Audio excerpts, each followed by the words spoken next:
Hello students, I am Sandeep Chhabra and I welcome you all to this session on the chapter Structure of an Atom. Structure of Atom के अंदर आज जो topics हम discuss करने वाले हैं वो टॉपिक रहेगा electromagnetic wave theory. But before we go ahead to this very interesting topic electromagnetic wave theory, चलिए एक बार वो टॉपिक्स भी रिवाइज कर लें जो हमने पिछली क्लास में पढ़े थे.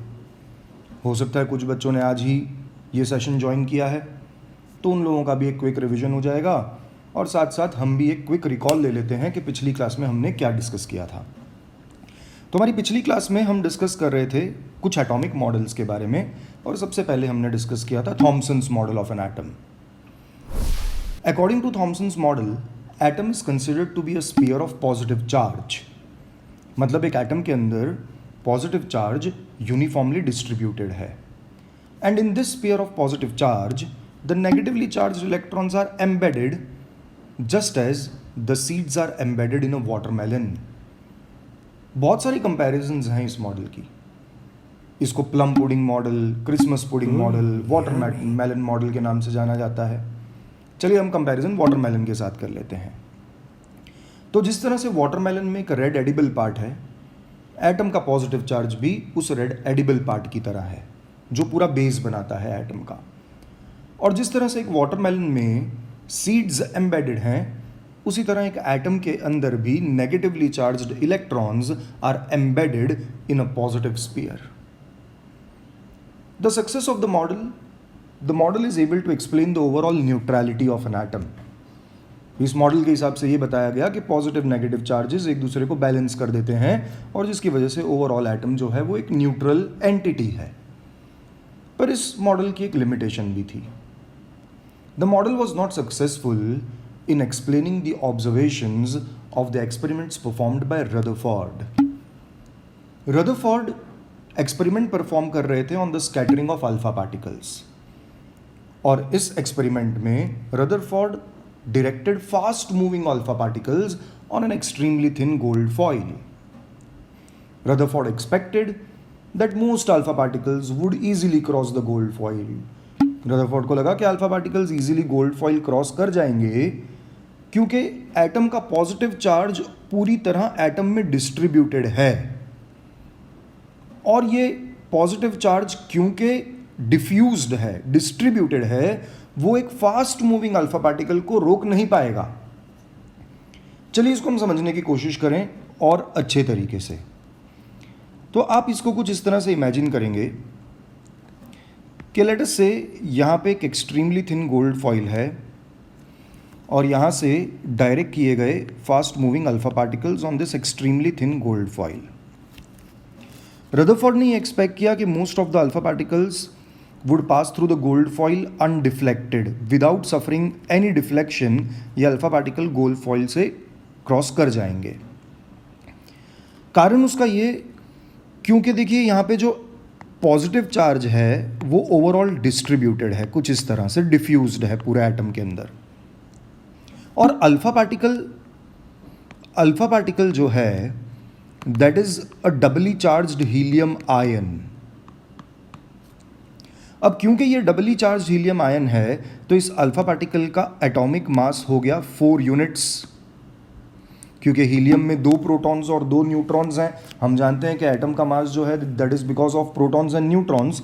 तो एक अल्फा पार्टिकल का मास 4 यूनिट्स है. अब देखिए ध्यान ये देना है कि अल्फा पार्टिकल का मास 4 यूनिट है और प्रोटॉन का मास 1 यूनिट है. मतलब एक अल्फा पार्टिकल इस प्रोटॉन के कंपैरिजन में काफ़ी हैवी पार्टिकल है. And at the same time क्योंकि ये फास्ट मूविंग है तो इसके पास काइनेटिक एनर्जी भी है अकॉर्डिंग टू हाफ mv². तो काइनेटिक एनर्जी है, फास्ट मूविंग है, हैवी पार्टिकल है, तो एक 1 सिंगल यूनिट वाला प्रोटॉन इस fast moving alpha particle, high energy particle को रोक नहीं पाएगा. पर रदरफोर्ड ने ये ऑब्जर्व किया that 1 out of 20,000 alpha particle rebounded back. Approximately 1 out of 20,000 rebounded back. अब देखिए अल्फा पार्टिकल को तो रिबाउंड कोई एक्सट्रीमली डेंस रीजन ही कर सकता है. ऐसा कोई रीजन जो अल्फा पार्टिकल के कंपैरिजन में काफी हैवी हो, और ये जो डेंस रीजन है ये एटम के अंदर बहुत ही छोटी स्पेस में कॉन्सेंट्रेटेड है। क्योंकि अगर ये डेंस रीजन काफी बड़ा होता तो काफी सारे अल्फा पार्टिकल डिफ्लेक्ट हो जाने चाहिए थे, पर डिफ्लेक्ट तो हुआ खाली 1 आउट ऑफ 20,000, मतलब एक ही 20,000 में से खाली एक ही अल्फा पार्टिकल जा करके उस एक्सट्रीमली डेंस रीजन को स्ट्राइक कर पाया। मतलब वो जो एक्सट्रीमली डेंस एरिया है एटम का, वो एटम के अंदर बहुत छोटी सी स्पेस में कॉन्सेंट्रेटेड है। और रदरफोर्ड ने ये समझा कि एटम का पूरा मास वही होना चाहिए। इस एक्सट्रीमली डेंस रीजन को रदरफोर्ड ने नाम दिया न्यूक्लियस ऑफ एन एटम, और वहीं से उन्होंने प्रपोज किया अपना मॉडल जिसको कहा जाता है nuclear model of an atom. According to this nuclear model, atom का पूरा मास, और एटम का मास किससे बनता है, तो आप लोग सब जानते हैं कि एटम का मास बनता है न्यूट्रॉन्स और प्रोटॉन्स से। तो एटम का पूरा मास उस एक्सट्रीमली स्मॉल स्पेस में है at the centre of the atom, जिसको न्यूक्लियस ऑफ द एटम कहा गया। और नेगेटिवली चार्ज्ड इलेक्ट्रॉन्स जो हैं they are revolving around the nucleus in circular paths at high velocities. Electron इस पॉजिटिव न्यूक्लियस के आसपास सर्कुलर पाथ में हाई वेलोसिटी में घूमते रहते हैं। इन सर्कुलर पाथ्स को इस मॉडल में एटम की ऑर्बिट का नाम दिया गया। These are called orbits of an atom. तो यहीं से बना एक नया model, that is nuclear model. पर देखिए कितनी इंटरेस्टिंग चीज है ना, कि जब हम एक चैलेंज को ओवरकम करते हैं तो हमारे सामने एक नया चैलेंज आ जाता है। Life is all about challenges.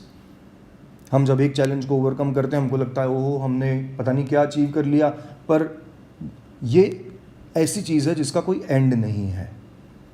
एक के बाद दूसरा चैलेंज आता जाता है और यही चैलेंजेस हमें लाइफ में आगे लेकर के चलते हैं।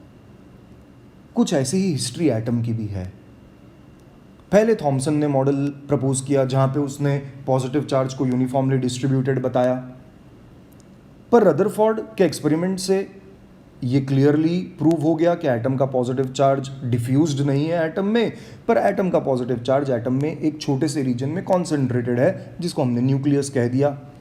और इलेक्ट्रॉन्स के बारे में रदरफोर्ड ने कह दिया that they are revolving around the nucleus in circular paths और ऑर्बिट्स। पर उसी समय जेम्स मैक्सवेल एक थियोरी प्रपोज कर रहे थे, that was electromagnetic theory of radiations और electromagnetic wave theory. According to electromagnetic theory of radiation, ये कहा गया कि जब कोई charged particle, whenever any charged particle जैसे कि इलेक्ट्रॉन, इट अंडरगोज एक्सेलरेशन, जब एक चार्ज्ड पार्टिकल को हम एक्सेलरेट करते हैं, it emits energy in form of electromagnetic radiation. ये इलेक्ट्रोमैग्नेटिक रेडिएशन क्या होता है, यही तो हमारा आज का टॉपिक भी है। पर आप इस पॉइंट को समझिए कि इस इलेक्ट्रोमैग्नेटिक थियोरी के हिसाब से अगर कोई चार्ज्ड पार्टिकल एक्सेलरेट होता है तो एक्सेलरेशन के दौरान चार्ज पार्टिकल एनर्जी लूज करता है। किस फॉर्म में लूज करता है, इलेक्ट्रोमैग्नेटिक रेडिएशन के फॉर्म में लूज करता है। और इलेक्ट्रॉन हमारे लिए एक नेगेटिवली चार्ज्ड पार्टिकल है।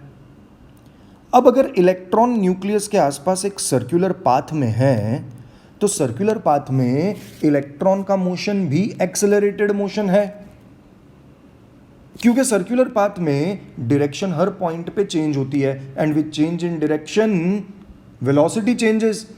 और हम पढ़ के आए हैं कि rate of change of velocity को ही एक्सेलरेशन कहते हैं। तो एक सर्कुलर पाथ में इलेक्ट्रॉन एक्सेलरेटेड है, और क्योंकि वो एक चार्ज्ड पार्टिकल है तो इलेक्ट्रोमैग्नेटिक थ्योरी के हिसाब से इलेक्ट्रॉन भी एनर्जी लूज करेगा इन फॉर्म ऑफ इलेक्ट्रोमैग्नेटिक रेडिएशन।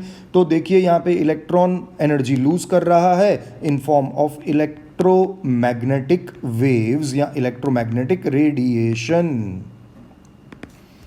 अब अगर इलेक्ट्रॉन कंटिन्यूसली एनर्जी लूज करेगा, it will be more strongly attracted towards the nucleus, क्योंकि पॉजिटिव चार्ज तो अभी भी उतना ही तगड़ा है, इलेक्ट्रॉन की एनर्जी कम हो रही है, तो पॉजिटिव चार्ज इसका फायदा उठा करके उस नेगेटिवली चार्ज्ड पार्टिकल को जो अपनी इलेक्ट्रॉन एनर्जी लूज कर रहा है उसको और स्ट्रांगली अपनी तरफ अट्रैक्ट करेगा। And in 10 to the power -8 seconds केवल इतना ही समय लगेगा for an electron to spiral into the nucleus. Thus matter around us can't be stable according to this model। तो न्यूक्लियर मॉडल की ड्रॉबैक ये रही कि न्यूक्लियर मॉडल जो है वो हमें एटम की स्टेबिलिटी नहीं बता सकता। अब हमें एक नए मॉडल की ज़रूरत थी, अ न्यूअर मॉडल, ऐसा मॉडल जो एक इम्प्रूवमेंट हो over the nuclear model of an atom. और इसी नए मॉडल को प्रपोज किया नील्स बोर ने, जिसे हम बोर्स मॉडल के नाम से भी जानते हैं। पर नील बोर या बोर्स मॉडल जो है, this model is based upon two very important developments of 19th century। जो वेरी फर्स्ट डेवलपमेंट इस मॉडल की तरफ हमें लेकर के चलती है, that is dual nature of electromagnetic radiation. Dual nature मतलब दो अलग अलग तरीके का नेचर, दो अलग अलग तरीके का बिहेवियर। और इलेक्ट्रोमैग्नेटिक रेडिएशन क्या है वो आज हम समझेंगे। जो थियरी आज हमने पढ़नी है इलेक्ट्रोमैग्नेटिक वेव थियरी, उसमें हमने यही समझना है कि इलेक्ट्रोमैग्नेटिक रेडिएशन क्या होता है। तो पहली डेवलपमेंट देखनी है हमें dual nature of electromagnetic radiation, and the second development that led to the making of Bohr's model is the atomic spectra and quantized electronic energy levels within an atom। इन दोनों ही topics को हम काफ़ी detail में discuss करने वाले हैं। तो चलिए बड़ी इंटरेस्टिंग सी बात शुरू करते हैं। पहली डिस्कवरी की बात करते हैं, इलेक्ट्रोमैग्नेटिक रेडिएशंस क्या होता है उसे समझते हैं, और उसके लिए हमें पढ़ना होगा electromagnetic wave theory. Now this electromagnetic wave theory was proposed by James Maxwell। James Maxwell ने यह कहा कि electricity, magnetism, light, they are different manifestations of the same phenomena. एक ही फिनोमिना है नेचर में जो तीन अलग अलग तरीके से मैनिफेस्ट होता है। एक ही फिनोमिना है जिसको हम तीन अलग अलग तरीके से परसीव करते हैं। वो फिनोमिना हम मैनिफेस्ट करते हैं लाइट के फॉर्म में, वही फिनोमिना हमें मैग्नेटिज्म शो करता है, वही फिनोमिना हमें इलेक्ट्रिसिटी भी शो करता है। क्या है ये फिनोमिना? ये फिनोमिना है ऑसिलेशंस ऑफ चार्ज्ड पार्टिकल्स। ये सभी कुछ चार्ज्ड पार्टिकल्स से जुड़ा है। तो हमारे मन में सबसे पहले ये सवाल आता है कि ये इलेक्ट्रोमैग्नेटिक रेडिएशन क्या होता है, व्हाट आर इलेक्ट्रोमैग्नेटिक वेव्स, ये कैसे जनरेट होती हैं। तो जेम्स मैक्सवेल ने 1870 में अपनी थियोरी में ये कहा कि electromagnetic waves are generated by oscillating charged particles. तो देखिए, जब एक चार्ज्ड पार्टिकल ऑसिलेट करता है, तो यहाँ पे हम बता रहे हैं एक ऑसिलेटिंग चार्ज्ड पार्टिकल। जब एक चार्ज्ड पार्टिकल ऑसिलेट करता है तो उसके साथ associated electric and magnetic fields also begin to oscillate. अब इस पॉइंट पे आपको थोड़ी सी क्लैरिटी देना बहुत ज़रूरी है, नहीं तो चीज़ें ऊपर से जाना शुरू हो गई हैं कुछ बच्चों के, तो पता चलता है हमें। तो चलिए उन बच्चों के लिए थोड़ी सी और क्लैरिटी दे देते हैं। हमने हमारे पिछले स्टैंडर्ड में 10th स्टैंडर्ड में एक चैप्टर पढ़ा था, जिस चैप्टर में इलेक्ट्रिसिटी चैप्टर में हमने पढ़ा कुछ इलेक्ट्रिक करंट के बारे में।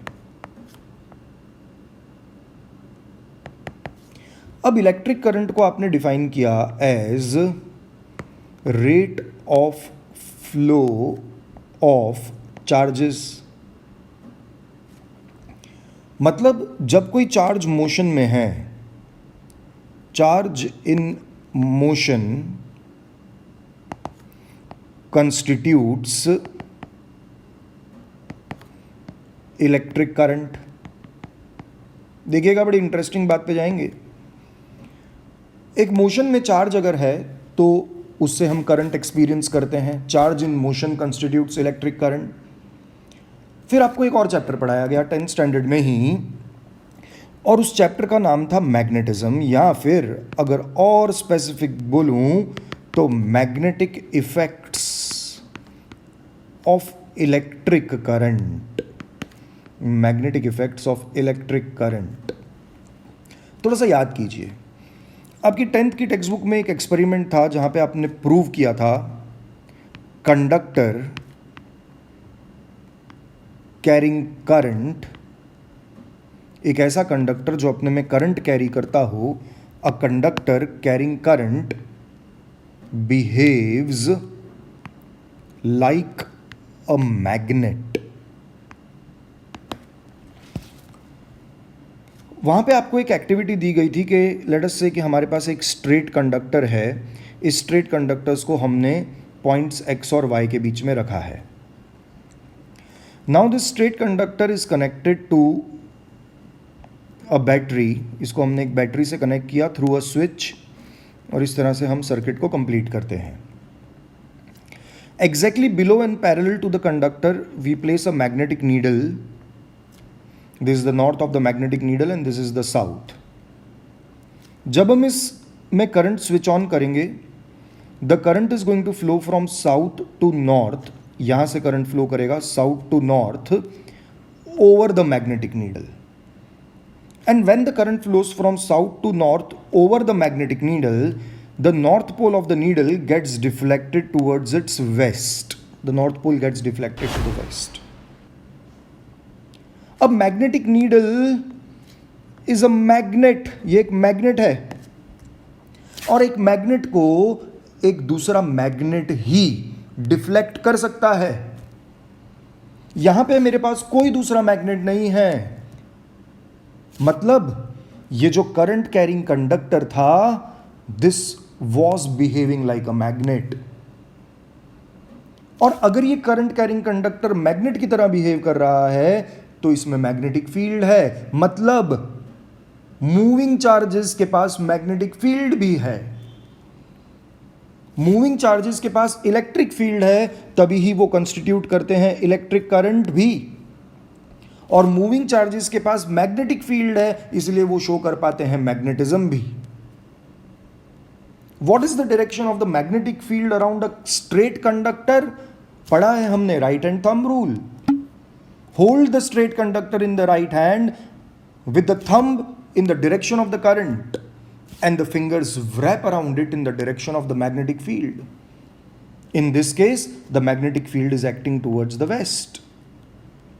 तो समझिए, जब एक चार्ज पार्टिकल ऑसिलेट करता है तो अभी मैंने आपके लिए प्रूव किया कि एक चार्ज पार्टिकल के पास दोनों ही फील्ड्स हैं, इलेक्ट्रिक फील्ड भी है और मैग्नेटिक फील्ड भी है। अब जब कोई चार्ज पार्टिकल एक्सेलरेट करता है तो उसके साथ एसोसिएटेड, या जब कोई चार्ज पार्टिकल ऑसिलेट करता है तो उसके साथ associated electric and magnetic fields भी ऑसिलेट करने लगती हैं। These oscillating fields then propagate ahead in the medium. Charged particle अपनी जगह से नहीं मूव करता, चार्ज्ड पार्टिकल अपनी जगह पे ही ऑसिलेट कर रहा है, पर उसके साथ associated oscillating electric and magnetic fields medium में आगे प्रोपोगेट करने लगती हैं। And these propagating electric and magnetic fields are what we call as electromagnetic waves और इलेक्ट्रोमैग्नेटिक रेडिएशन। वेव क्यों कहते हैं हम इसे, वेव क्यों कहते हैं? तो बच्चों को यहां पे वेव का डेफिनेशन भी बताना जरूरी है। What do I mean by the term wave? देखिए, वेव का मतलब होता है propagation of energy when particle of medium does not move, only the energy propagates. समझिए, वेव का है मतलब प्रोपोगेशन ऑफ एनर्जी, मतलब मीडियम का पार्टिकल प्रोपोगेट नहीं करना चाहिए, केवल एनर्जी आगे बढ़नी चाहिए. Particle should just keep on oscillating at its position, but the energy should keep on moving ahead. जब किसी मीडियम से एनर्जी आगे बढ़ती है तब हम उसे वेव कहते हैं. यहां पे जब हम इलेक्ट्रोमैग्नेटिक रेडिएशन डिस्कस कर रहे हैं तो हम किसके प्रोपोगेशन की बात कर रहे हैं? हम इलेक्ट्रिक एंड मैग्नेटिक फील्ड्स के प्रोपोगेशन की बात कर रहे हैं. तो क्या इलेक्ट्रिक एंड मैग्नेटिक फील्ड्स के पास एनर्जी है? यस, एनर्जी है, क्योंकि these are areas of force. आपने 10th में पढ़ा, magnetic field is region around a magnet where its force of attraction और रिपल्शन कैन बी फेल्ट. तो electric fields and magnetic field जब प्रोपोगेट कर रही है मीडियम में, एनर्जी प्रोपोगेट कर रही है, पार्टिकल प्रोपोगेट नहीं कर रहा है. और ये दोनों fields when they'll propagate through the medium, they'll propagate perpendicular to each other. तो इमेजिन कीजिए कि यहां पे मेरे पास एक चार्ज्ड पार्टिकल है, ये मेरे पास एक चार्ज्ड पार्टिकल है. अब इस चार्ज पार्टिकल पे यहां पे बनाते हैं हम हमारी, अरे भाई क्या हो गया, चल जा, चलो. यहां पे बनाई हमने एक एक्सिस, वाई एक्सिस. यहाँ पे बनाई हमने हमारी एक्स एक्सिस, इसको हम दे देते हैं वाई एक्सिस, इसको हम दे देते हैं एक्स एक्सिस. और यहाँ पे हमने बनाई जो है हमारी एक और एक्सिस, लेट अस से इसको हम कहते हैं हमारी जेड एक्सिस. ठीक है, देखिए ये फील्ड्स कैसे प्रोपोगेट करती हैं. ये हमारा चार्ज पार्टिकल यहाँ पे ऑसिलेट कर रहा है. तो अगर हमारी मैग्नेटिक फील्ड जेड एक्सिस पे ऑसिलेट कर रही है आगे बढ़ते हुए, अगर हमारी इलेक्ट्रिक फील्ड वाई एक्सिस पे ऑसिलेट कर रही है, तो वेव की प्रोपोगेशन एक्स एक्सिस पे है.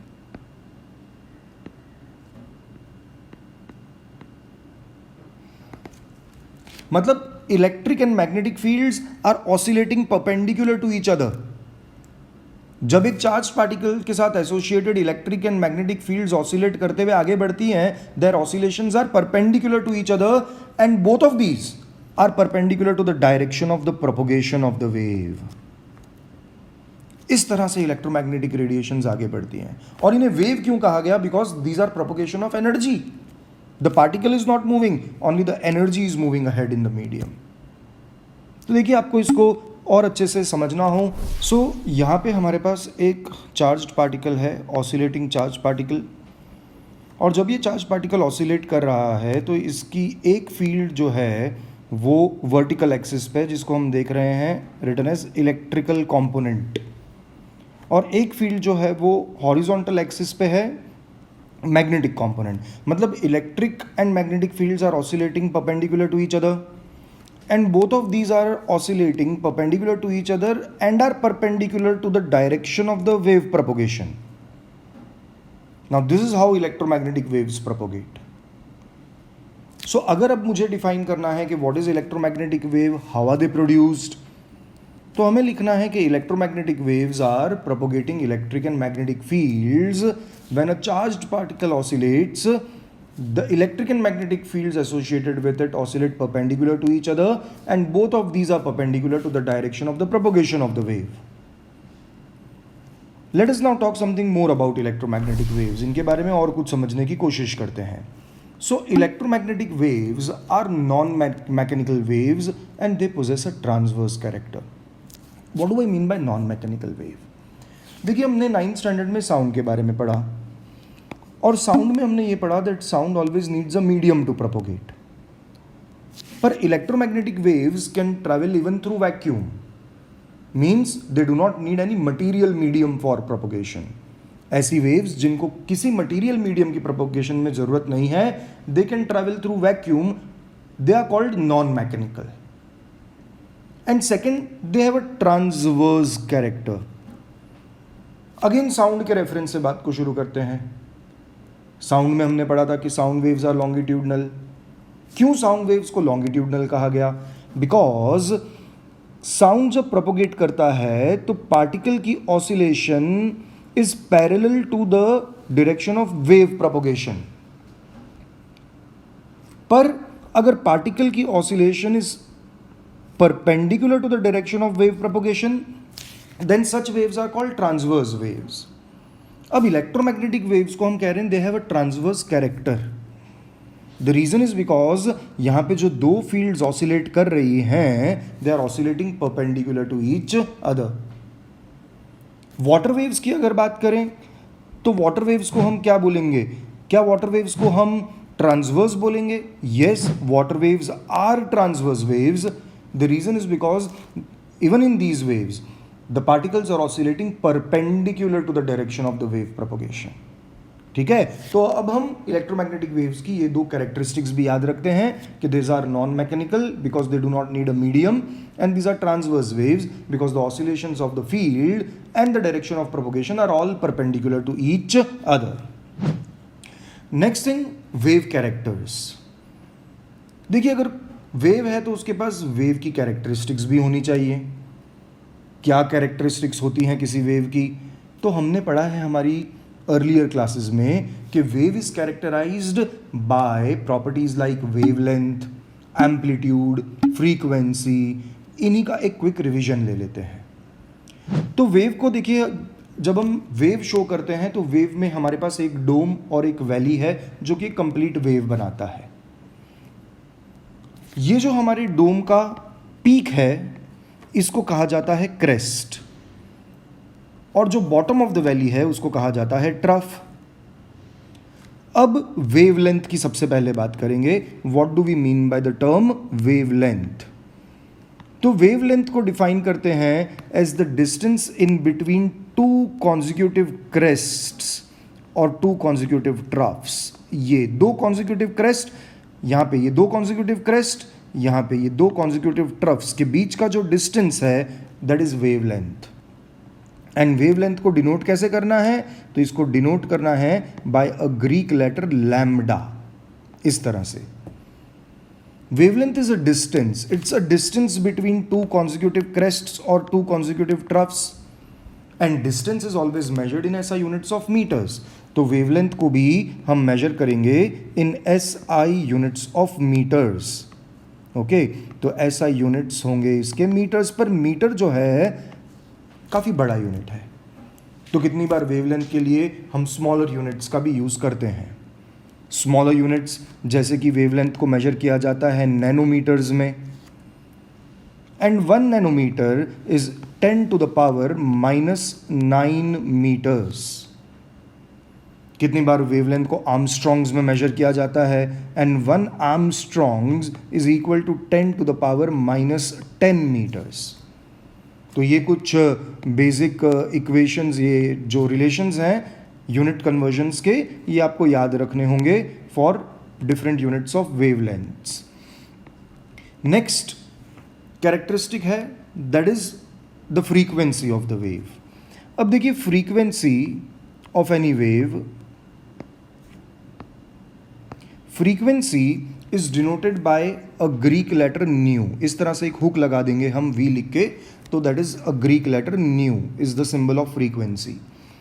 फ्रीक्वेंसी को हम डिफाइन करेंगे एज नंबर ऑफ वेव्स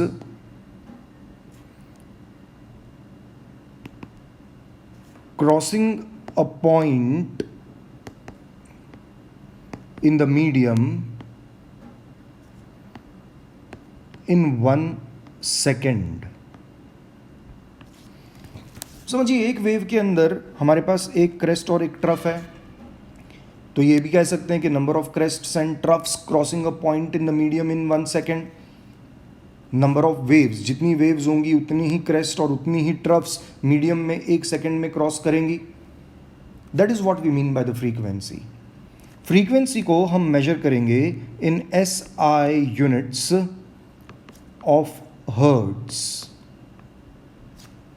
और यहां पे एक रिलेशन भी याद रखेंगे कि hertz is equal to seconds, जिसको हम लिख सकते हैं सेकेंड टू द पावर -1।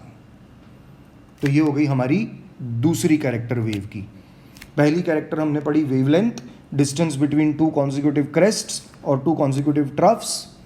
दूसरी पढ़ी हमने frequency, that is the number of waves crossing a point in the medium in 1 second. अब हम अगला कैरेक्टरिस्टिक पढ़ेंगे वेव का, और इस अगले कैरेक्टरिस्टिक को कहा जाता है एम्पलीट्यूड ऑफ द वेव।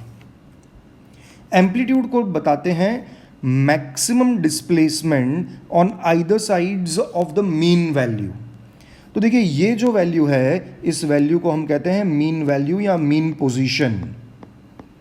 इस मीन पोजीशन से ऑन आइदर साइड्स, यानी कि ऊपर एज वेल एज नीचे की तरफ, ये जो मैक्सिमम डिस्प्लेसमेंट है on the either sides of the mean value, इसी को वेव का एम्पलीट्यूड कहा जाता है।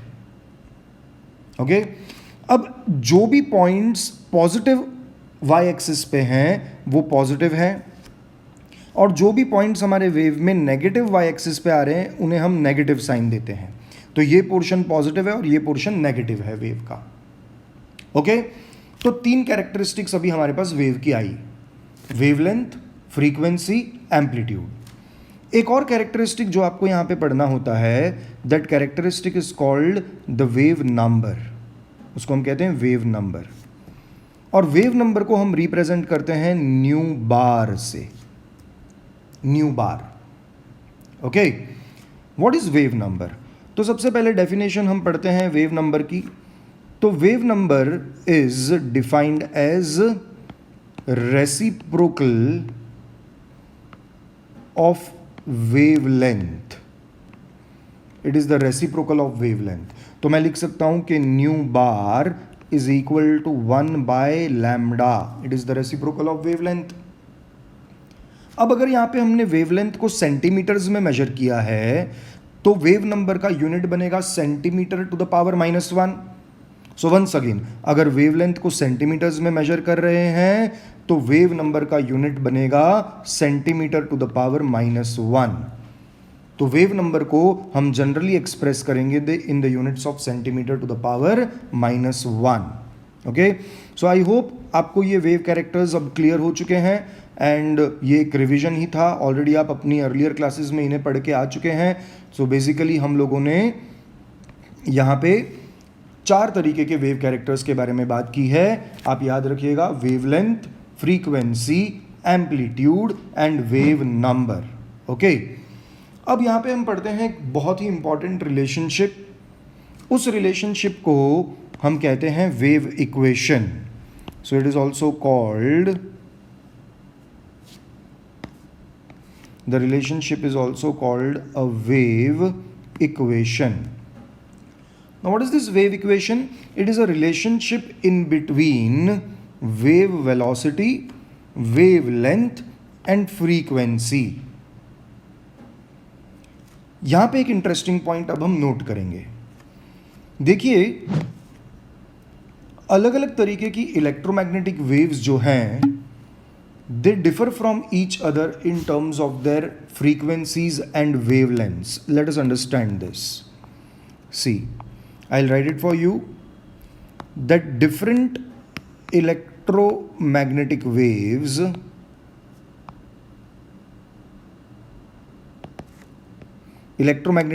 कई तरीके की होती हैं, और ये इलेक्ट्रोमैग्नेटिक वेव्स एक दूसरे से डिफर कैसे करती हैं?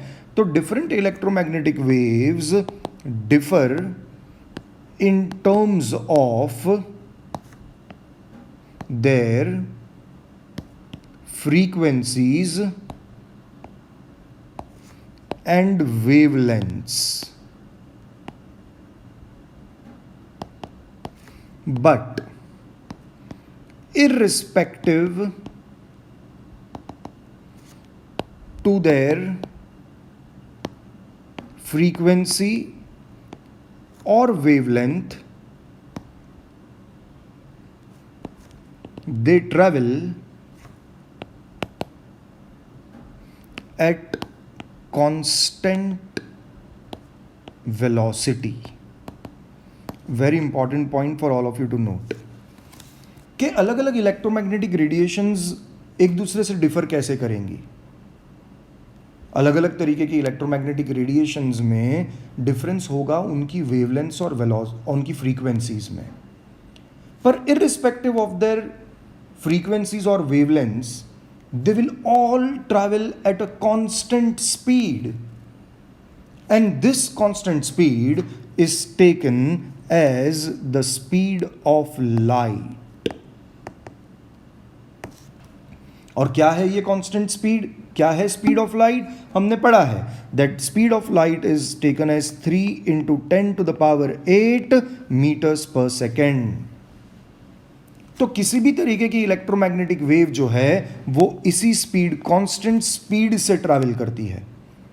तो इनमें फर्क केवल फ्रीक्वेंसीज और वेवलेंथ्स का है. स्पीड इन सभी की सेम रहती है. और इसी से बनता है हमारा वेव इक्वेशन, जो कि मैं डिस्कस कर रहा था आप लोगों के साथ. तो क्या है हमारा ये वेव इक्वेशन? वेव इक्वेशन ये है कि किसी भी इलेक्ट्रोमैग्नेटिक वेव की velocity will always be equal to the product of its wavelength times its frequency. This is what you call as the wave equation. This is your relationship between wave velocity, which is denoted by letter C, wavelength denoted by lambda, frequency denoted by nu, and the wave equation is that wave velocity is wavelength times frequency. अब क्या इसी expression से हम ये भी imply कर सकते हैं कि frequency will be equal to c by lambda? पर हमने अभी पढ़ा कि for any kind of electromagnetic radiation the velocity always remains constant, and therefore for a constant velocity I can say that frequency is inversely proportional to wavelength. याद रखिए ये बहुत ही important observation है. यानी कि जो भी वेव हाई फ्रीक्वेंसी की होगी, हाई फ्रीक्वेंसी वेव्स जो होंगी, okay, they'll always be of shorter wavelengths. Inverse proportion है. Higher the frequency, shorter is the wavelength, and lower is the frequency, longer is the wavelength.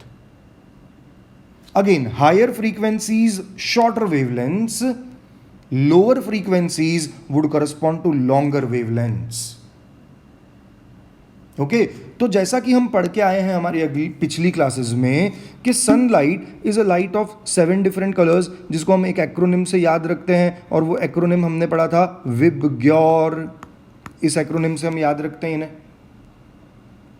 अब यहां पे आप लोगों को 10th स्टैंडर्ड में पढ़ाया गया था कि red coloured light being of the longest wavelength is the least scattered. Okay, तो इसीलिए danger signals are often made red in colour so that it can be seen in the same colour from a great distance. याद कीजिए 10th standard का chapter था human eye in the colourful world, जहां पे बताया गया था कि why are danger signals made red, because red colour की जो लाइट है that is of longer wavelength, and longer wavelength are least scattered by the particles of cloud, air, smoke, and that is the reason why danger signals are red.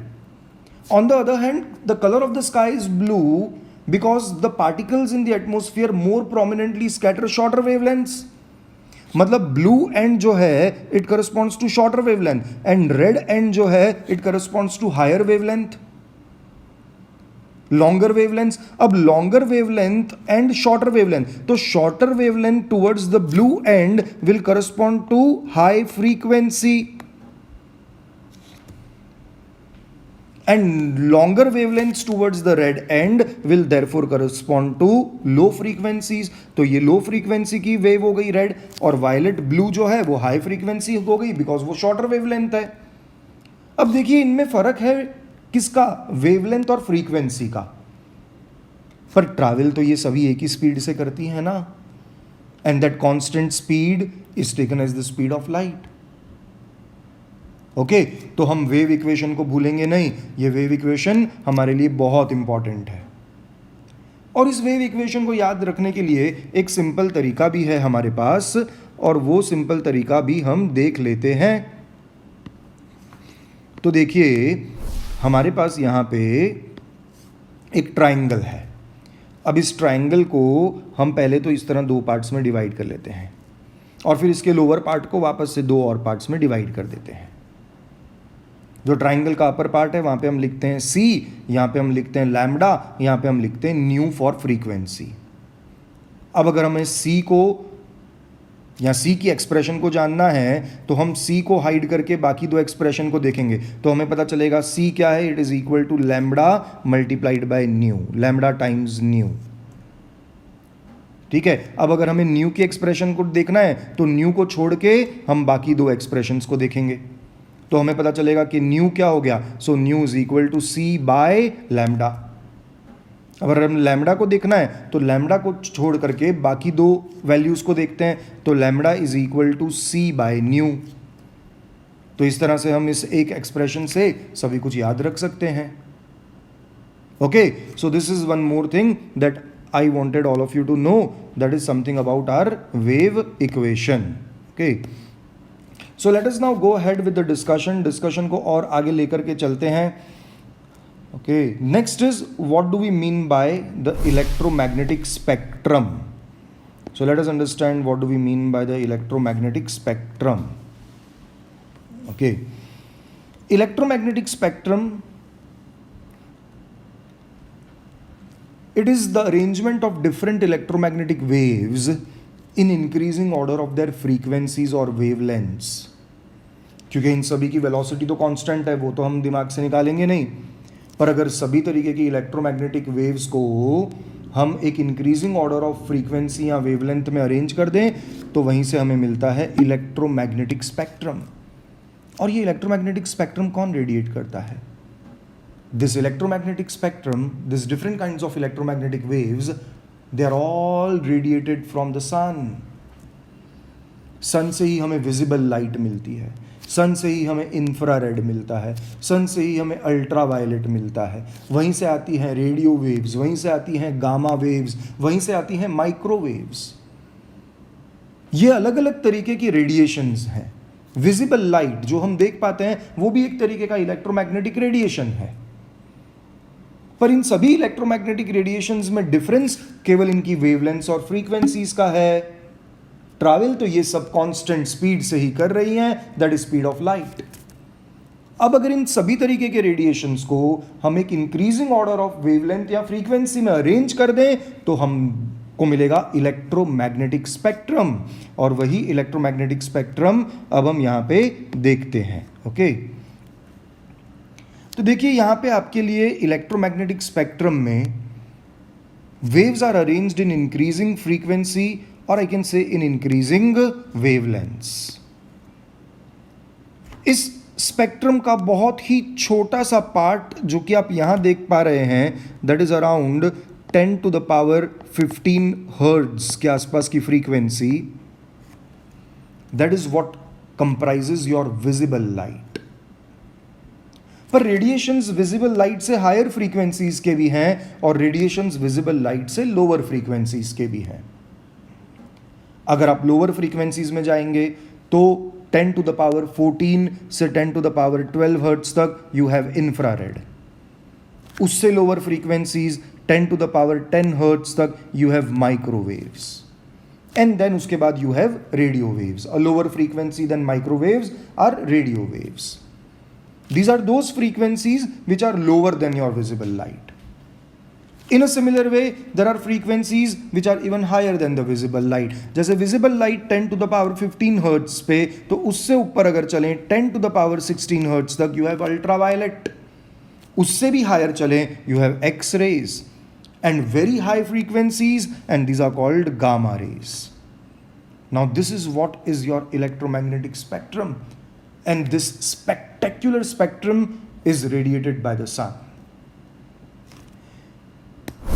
Now we have understood most of the things associated with electromagnetic radiations.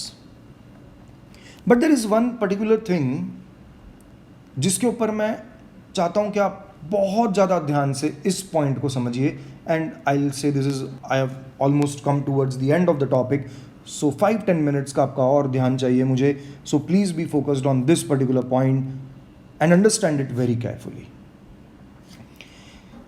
There is something what we mean by the intensity of electromagnetic wave. Now see, according to your classical wave theory, यानी कि electromagnetic wave theory proposed by James Maxwell, the energy of radiation, energy of any radiation depends on, I'm sorry,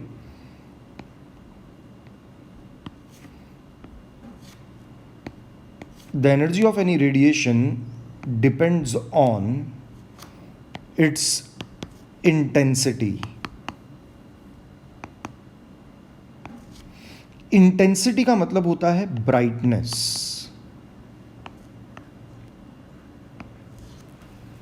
try and understand. देखिए, अगर मैं बोलूं कि मेरे पास एक yellow light है और उस येलो लाइट का जो वेवलेंथ है वो 5000 एंगस्ट्रॉम्स अगर मैं कहूं, तो ये येलो लाइट 5000 एंगस्ट्रॉम्स की उसकी वेवलेंथ 5000 एंगस्ट्रॉम्स है. मैं फ्रीक्वेंसी भी कैलकुलेट निकाल सकता हूं इससे. कैसे निकाल सकता हूं? क्योंकि मेरे पास वेव इक्वेशन है कि c is equal to lambda times nu. According to this wave equation I can now say that nu will therefore be equal to c by lambda. c is constant. हमें पता है कि velocity of light is 3 into 10 to the power 8 metres per second. Lambda हमें दिया हुआ है 5000 angstroms, तो उसको हम लिख सकते हैं कि this is 5000 into 10 to the power -10 metres, और इसे हम सॉल्व करेंगे and that is what is going to give us the frequency. तो मेरे पास येलो लाइट है पर्टिकुलर वेवलेंथ, पर्टिकुलर फ्रीक्वेंसी की, पर इस येलो लाइट में एनर्जी कितनी है? The energy will depend upon its intensity, brightness. जितनी ब्राइट लाइट है क्लासिकल थियोरी के हिसाब से उसमें उतनी ज़्यादा एनर्जी है. Intensity of any light is taken proportional to the square times its amplitude. It is the square of its amplitude. Okay, तो जितनी हाई एम्पलीट्यूड की वेव रहेगी वो उसी में उतनी ज़्यादा एनर्जी, वो उतनी इंटेंस वेव रहेगी, and in terms of light हम कहेंगे वो उतनी ब्राइट लाइट रहेगी. तो ये एक पॉइंट है क्लासिकल थियोरी का, जिसे मैं अगेन कह रहा हूँ कि काफ़ी इंपॉर्टेंट पॉइंट है, क्योंकि ये आगे कई सारे डिस्कशंस में मैं यूज़ करने वाला हूँ कि according to the electromagnetic theory or according to the classical theory, the energy of any radiation depends upon its intensity, which in turn is proportional to the square of its amplitude. So I'll expect all of you कि आप इस बात को भूलेंगे नहीं. So this was your electromagnetic theory of radiation. To sum up, it was proposed by James Maxwell. According to him, when a charged particle oscillates, the electric and magnetic field also begin to oscillate, and the oscillating fields propagate ahead in the medium. While propagating, the fields oscillate perpendicular to each other, and both of these are perpendicular to the direction of the propagation of the wave. Electromagnetic waves are non-mechanical as they do not need any medium to propagate. They are transverse because the oscillations of the field are perpendicular to each other. At the same time, electromagnetic waves, like any other waves, are characterized by amplitude, wavelength, frequency, and one another thing, wave number. Do not forget it. The relation between wave velocity, wavelength, and frequency is expressed in terms of wave equation, that is c is equal to lambda times nu. Different electromagnetic radiations differ in their wavelengths and frequencies, but they all travel at a constant speed. We'll now see what was the achievement of this theory. According to the electromagnetic theory, electromagnetic radiations or light are considered as waves. And light को wave consider करके हम एक बहुत ही important property explain कर पाते हैं, and that is what is called as interference. Interference का मतलब है को एग्जिस्टेंस ऑफ टू और more waves at the same space and at the same time. देखिए, दो तरीके का मैटर सेम स्पेस में सेम टाइम में को एग्जिस्ट नहीं कर सकता। अगर कुछ स्पेस यूनिवर्स की मैंने ऑक्यूपाई की है तो उसी समय पे उसी स्पेस में आप प्रेजेंट नहीं हो सकते, क्योंकि आप और मैं we are examples of matter, and different matter can not be present at the same space and at the same time. But yes, waves में ये पॉसिबल है। ये पॉसिबल है कि दो वेव्स कंबाइन करके एक सिंगल वेव बना दें, या एक वेव स्प्लिट हो जाए दो या दो से ज्यादा वेव्स में। जब दो वेव्स एक दूसरे से कंबाइन हो जाती हैं और एक सिंगल वेव बना देती हैं, combination of waves in a space, इसी को कहा जाता है इंटरफियरेंस। अब इंटरफियरेंस केवल वेव्स की प्रॉपर्टी है, और लाइट भी इंटरफेरेंस शो करता है, जिसकी वजह से light also is an example of wave. Interference दो तरीके का है, constructive interference and destructive interference. Let us try to understand what do I mean by constructive and destructive interference. देखिए, जब दो वेव्स इन फेज एक दूसरे से कंबाइन करती हैं, इन फेज का मतलब होता है कि positive of one wave coincides with the positive of another wave. तो यहां पे आप देख रहे हैं, यहां पे एक वेव का ये पॉजिटिव है, positive of one wave, and it coincides with the positive of another wave, negative of one wave and it coincides with the negative of another wave. So the two waves when will combine in such a way that positive coincides with positive and negative coincides with negative, हम कहते हैं the waves are in phase. The result is कि इन दोनों waves का amplitude add हो जाता है, और इनसे जो resultant wave बनती है उसका जो amplitude है, उसकी जो intensity है, because intensity is proportional to the square of the amplitude. तो जो रिजल्टेंट वेव की इंटेंसिटी है, रिजल्टेंट वेव की ब्राइटनेस है, ये इन दोनों कंबाइनिंग वेव्स की इंटेंसिटीज का सम है. तो जब दो वेव्स कंस्ट्रक्टिवली इंटरफियर करेंगी इन फेज का मतलब positive coincides with positive, negative coincides with negative. अगर दो वेव्स इन फेज हैं तो कंस्ट्रक्टिव इंटरफियरेंस से रिजल्टेंट वेव की intensity will be a sum of the intensities of the two combining waves. But the opposite of it, अगर दोनों waves का combination इस तरह से हो कि positive of a wave coincides with the negative of another wave, तो यहां पे ये दो वेव्स जब कंबाइन करेंगी तो वो एक दूसरे के इंटेंसिटीज को कैंसल आउट कर देंगी, एक दूसरे की एम्पलीट्यूड्स को कैंसल आउट कर देंगी. And the resultant wave will therefore have an intensity which is going to be the difference in the intensities of the two combining waves.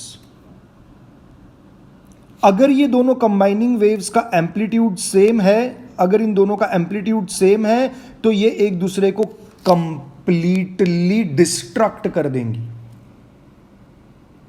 Complete destructive interference हो जाएगा. बहुत ही ब्यूटीफुल एक्सपेरिमेंट है interference को explain करने के लिए. उसे कहा जाता है डबल स्लिट एक्सपेरिमेंट. थोड़ा सा रिसर्च करके इस एक्सपेरिमेंट को पढ़िए, आपको और ज़्यादा आइडिया आएगा कि इंटरफेरेंस क्या है. हाँ, पर हमसे जो पॉइंट रिलेटेड है वो ये है कि इंटरफेरेंस एक वेव प्रॉपर्टी है और लाइट इंटरफेरेंस शो करता है. इसका मतलब कि जो जेम्स मैक्सवेल प्रेडिक्ट कर रहा है कि इलेक्ट्रोमैग्नेटिक रेडिएशन या लाइट एक वेव है, वो सही है, बिकॉज लाइट को वेव कंसिडर करके हम इंटरफेरेंस एक्सप्लेन कर सकते हैं.